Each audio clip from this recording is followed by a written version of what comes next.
24 Electrical and Electronics Engineering EE 3251 Electric Circuit Analysis ஒரு question பார்த்தரலாம் இதான் question part B ல first question நம்ம பார்க்க போறோம் in the circuit shown in figure use mesh current analysis and find the power delivered in the 4 ohm resistor 4 ohm resistor எங்க இருக்கு இங்க இருக்கு பட் ஆனா நம்ம என்ன மெத்தட் யூஸ் பண்ணனும் mesh மெத்தட் மட்டும் தான் யூஸ் பண்ணனும் சரிங்களா வாங்க இந்த ப்ராப்ளத்தை சால்வ் பண்ணிடலாம் So,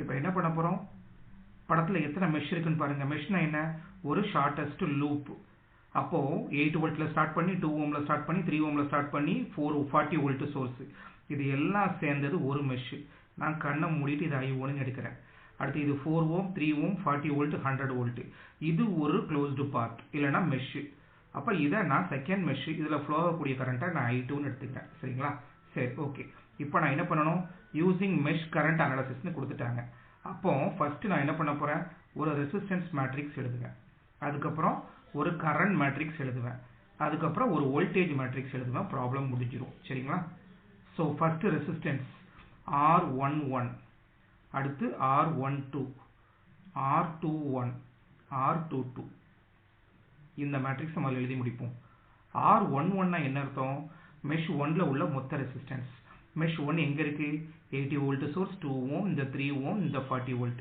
இப்போ இது சோர்ஸ் நம்ம இத கன்சிடர் பண்ண முடியாது ஆனா இத எடுத்துக்கலாம் ஏன்னா இது ரெசிஸ்டன்ஸ் 2 ஓம் + 3 ஓம் அப்ப ரெண்டையும் மூணையும் கூட்டினா 5 சரிங்களா சிமிலர்லி R22 22 னா என்ன அர்த்தம் இரண்டாவது மெஷ்ல உள்ள மொத்த ரெசிஸ்டன்ஸ் இரண்டாவது மெஷ்ல என்னென்ன ரெசிஸ்டன்ஸ் இருக்கு 4 இருக்கு the same 3 ohm 3 ohm ங்கிறது common for mesh 1 and mesh 2 அப்ப என்ன பண்ணிக்கலாம் 4 + 3 7 எடுத்துக்கலாமா சரி அடுத்து R12 R21 அதாவது resistance common between 1 and 2 as well as 2 and 1 இப்போ பாருங்க இந்த 3 ohm இருக்கு பாருங்க இந்த 3 ohmல கரண்ட் எப்படி ஃப்ளோ ஆகும் இந்த 3 ohm பொறுத்த வரைக்கும் I1 கரண்ட் அப்படி மேல இருந்து வந்து இப்படி ஃப்ளோ ஆகும் I2 கரண்ட் அப்படியே டவுன்வர்ட்ஸ்ல இருந்து அப்வர்ட்ஸ்ல ஃப்ளோ ஆகும் அப்போ கண்டிப்பா கரண்ட் டைரக்ஷன் வந்து மாறுது அப்போ ஓம் வந்து 3 தான் ஆனா +3 கிடையாது -3 ஏன் -3 the current direction gets reversed அடுத்து I மேட்ரிக்ஸ் எழுதுவோம் முதல் மெஷ்ல உள்ள கரண்ட் I1 இரண்டாவது மெஷ்ல உள்ள கரண்ட் I2 சரி அடுத்து வோல்டேஜ் மேட்ரிக்ஸ்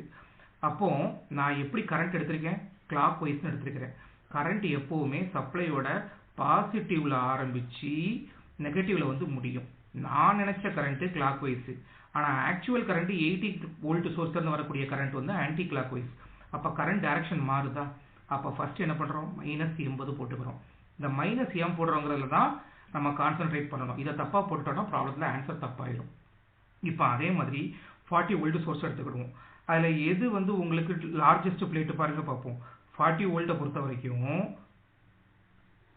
மேல லார்ஜஸ்ட் பிளேட் கீழ ஸ்மாலஸ்ட் பிளேட் அப்ப கரண்ட் டைரக்ஷன் கரண்ட் பிளஸ்ல ஆரம்பிச்சு மைனஸ்ல முடியும் இது என்ன டைரக்ஷன் ஆன்டி கிளாக்வைஸ் டைரக்ஷன் ஆனா நான் என்ன நினைச்சேன் கிளாக்வைஸ் நினைச்சேன் அப்ப 40 னு போடக்கூடாது என்னன்னு போடணும் -40 னு போடணும் சரிங்களா அடுத்து இரண்டாவது வோல்டேஜ் சோர்ஸ் இரண்டாவது மெஷ்ல உள்ள வோல்டேஜ் பாத்துருமா நம்ம என்ன கரண்ட் நினைச்சோம் கிளாக்வைஸ் நினைச்சோம் சரி 100 ஓட பிளஸ்ல ஆரம்பிச்சு 100 ஓட மைனஸ்ல முடியும் அப்ப டைரக்ஷன் மாறுது ஏன்னா சப்ளைல இருந்து வரக்கூடிய current anti clockwise but my assumption is clockwise அப்ப ரெண்டு கரண்ட் ரிவர்ஸ் ஆகிறதுனால -100 போட்டுக்கலாமா அதே மாதிரி இது +40 சப்ளை பிளஸ்ல ஆரம்பிச்சு மைனஸ்ல முடியும் இப்போ பாருங்க என்னுடைய அசம்ப்ஷனும் கிளாக்வைஸ் 40 வோல்ட் சோர்ஸ்ல இருந்து வரக்கூடிய கரண்ட் கிளாக்வைஸ் அப்ப என்ன பண்ணிக்கலாம் +40 னு போட்டுக்கலாமா அப்ப முடிஞ்சது அப்ப இங்க கரண்ட் என்ன I1 I2 சரி அடுத்து இங்க என்ன இருக்கு -120 இங்க என்ன இருக்கும் -60 இருக்கும் கரெக்ட்டா சரி இப்போ நமக்கு என்ன தேவை